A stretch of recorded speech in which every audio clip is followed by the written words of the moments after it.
Ish-drejtori i komanduar e Agjencisë Mbikëqyrjes Policore Artion Saliasi dhe drejtori i Financës dhe Shërbimeve Mbështetëse Gëzim Sala janë marrë të pandehur nga Prokuroria e Tiranës lidhur me rekrutimet në kundërshtim me ligjin brenda AMP-s të Muçi Shaljani, i brar në një makinë me Gilmando Danin më 11 nëntor pasi dolën nga aeroporti i Rinasit. Gëzim Sala është aktualisht në detyrë me vendim të gjykatës së apelit pavarësisht se është marrë i pandehur. Ai u pezullua me vendim të gjykatës së Tiranës më 16 shkurt 2026.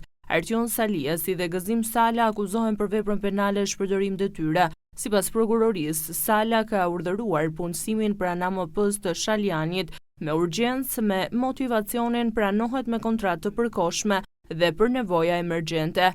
Shaljani është paguar deri ditën e atentatit nga AMP nga 16 shtatori deri më 11 nëntor 2025 pa u paraqitur asnjë ditë të vetme në punë.